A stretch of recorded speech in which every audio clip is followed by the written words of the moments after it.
Okay, so I know we do have the two biggest hairs probably that you're yeah. So this is gonna be. So we need the wide shot. Hello and welcome to The Art of Impactful Self-Promotion, a show where you can learn from industry leaders to find out how they built their expert brands.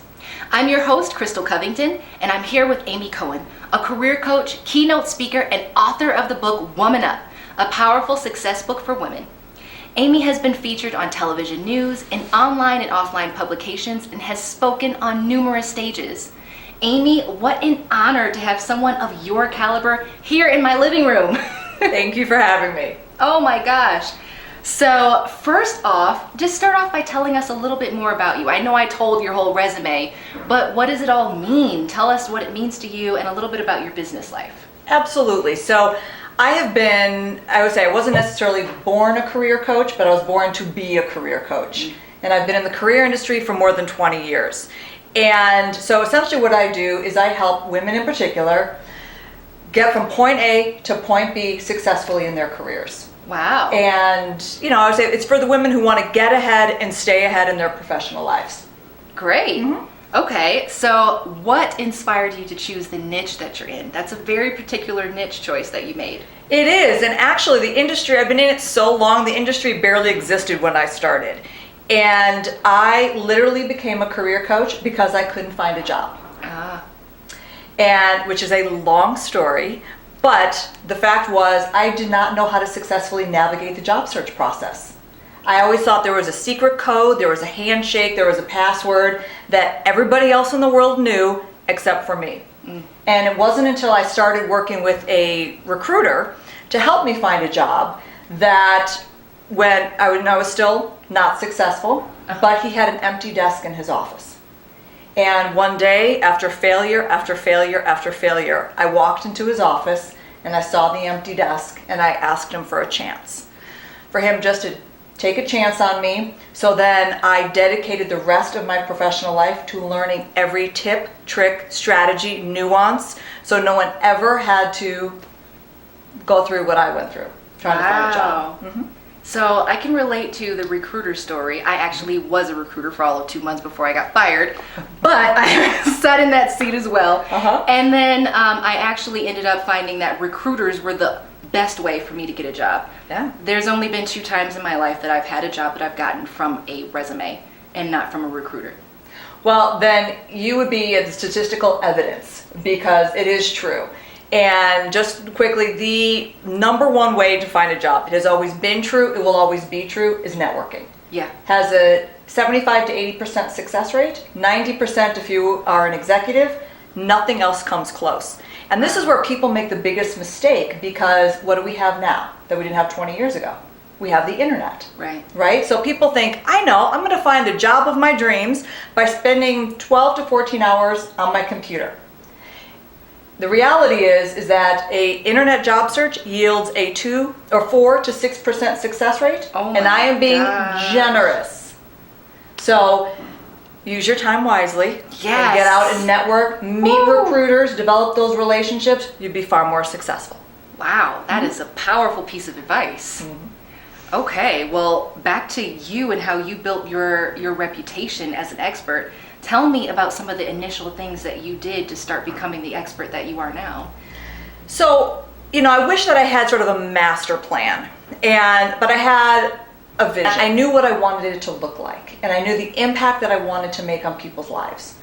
And I also really identified early on sort of my approach and how it differed from other career coaches.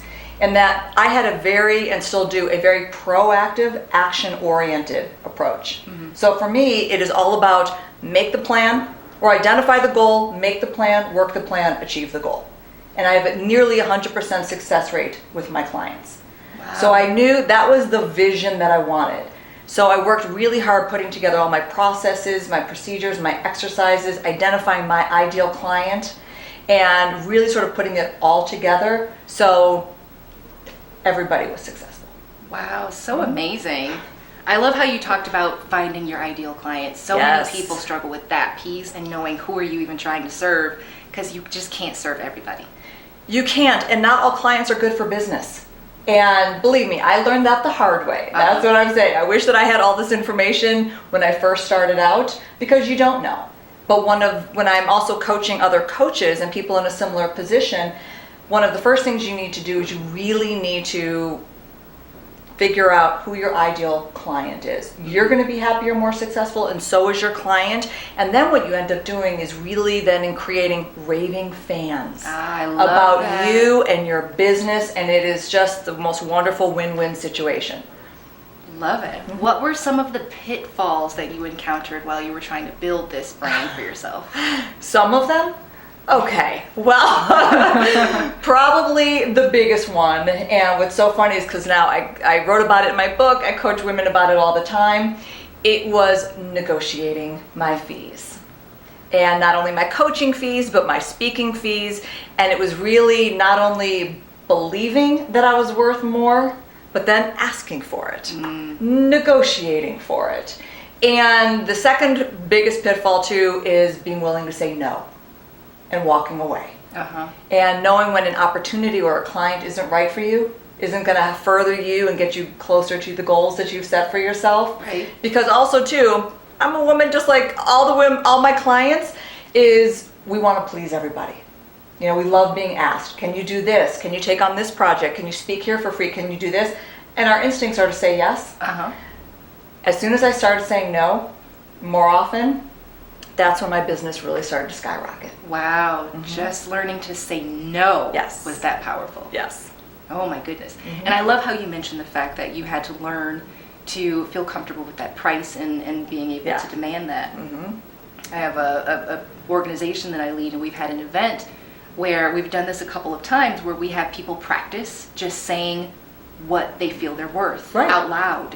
And I've seen people actually break down in the process. I mean, just telling your salary expectation, telling people what you expect as an entrepreneur, as your price. I mean, you have to get that down pat, because if people see you shaking in your boots when you're trying to tell them what it costs, they're going to negotiate you down. Exactly. Yeah. You've got to be firm in your convictions. Absolutely. And, you know, it's funny because you could have a camera on all of my coaching sessions because we practice that.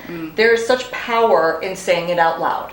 And I actually make my clients say it over and over and over and louder and louder. Because if the table next to us is not complaining, then you have not said it loud enough. So, and that's really where the ownership happens. Because you have to own that number. You have to not only, you know, think you're worth it, but know you are. Okay. Like in every fiber of your being. The first thing about a brand, and I think the brand only works if it is true and authentic.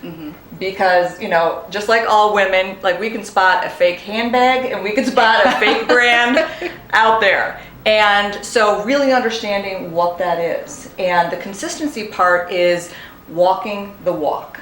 Live your brand every waking moment. And it's also that realization that you're not just working when you're on stage, for instance, because I travel around and do a lot of keynoting, but it is before you speak, after you speak.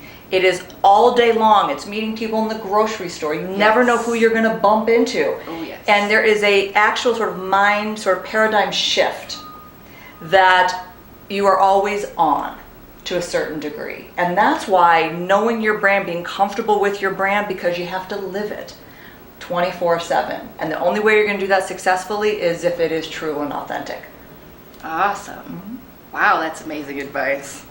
So my next question, and a lot of people will find this useful, what's your favorite tool or tactic for self-promotion?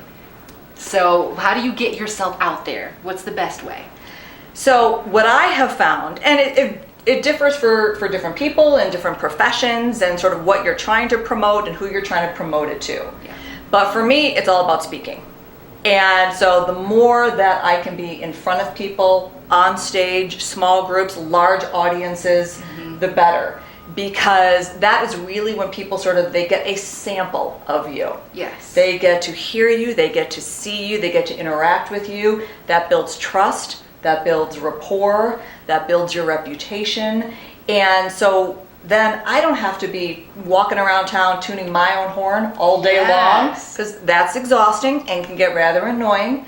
But you create a community of people that speak positively of you. Right.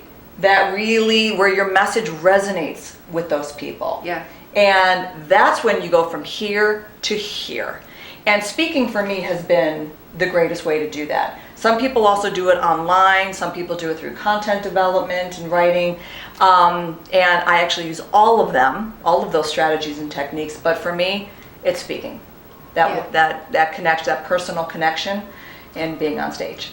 It's powerful in the fact that you do get to make that connection. Right. You get to show them exactly what you know, Right. and basically provide them evidence. Yeah. But you also get the opportunity to present yourself as an authority. You're in front of the crowd. You're in front of the crowd for a reason. Mm-hmm. And that gives you ultimate credibility. Exactly. I mean, if somebody's going to invite you onto their stage in front of their audience, Yes. and you deliver, let's not forget that piece. Yes, you have to be good at it. You have to deliver, because especially if you are an entrepreneur, the worst thing that you can do is overpromise and underdeliver. Yes. So one of my sort of mantras and philosophies is I always want to exceed their expectations. So whatever they think is going to happen, I always want it to be better. Yes. You know, you leave them wanting more information, more one-on-one, more speak, whatever the more is.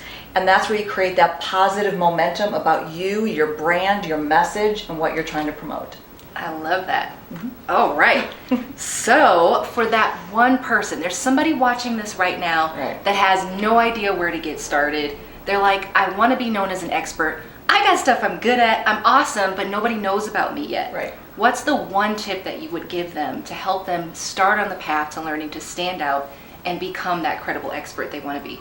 So I will say one of the mistakes that people make, and this is also true for women, because as women, you know, we value and we pride ourselves on being multitaskers, right? So that Wonder Woman complex, or we can do it all and we can do it all day long, we can do it all by ourselves.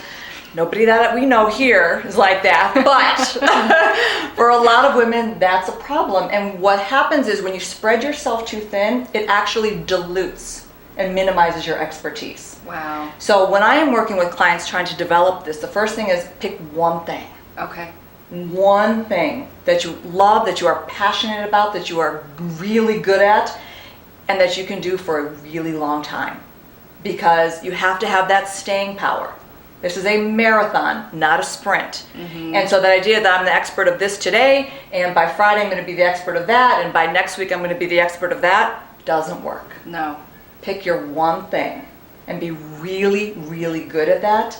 And that's when you can start creating that expertise, that foundation, that community, that following, and that's what you get known for. Yeah, I love that. That is so essential. So I always tell people that the one thing, the easiest way to find that one thing is that finishing this one sentence. You know, if everyone knew that I could help them with this one thing, then their life would change. If you can say that their life would change by them knowing that I can help them do Right. this, that's powerful. That's your thing. That's exactly right. That is a great place to start. Yes. And then how you develop that and you put your team together. And that's what you promote about, that's what you talk about, that's what you live every single day. That's what's going to build your brand. Perfect. There's so much psychology in all of this, everybody.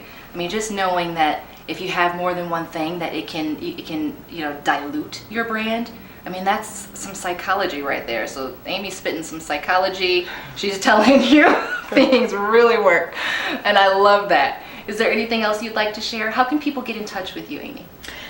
Well, easy. And so that's part of the idea of self-promotion. So my book is Woman Up. I'm super easy to find. Woman Up Power on Twitter, Facebook, I'm on LinkedIn, and Amazon, all of those places. And because one of the things about my brand too is, which is an important tip, is you want to be available and as accessible as possible. Yes. You know, you don't want to sort of be this elusive person that nobody can get a hold of.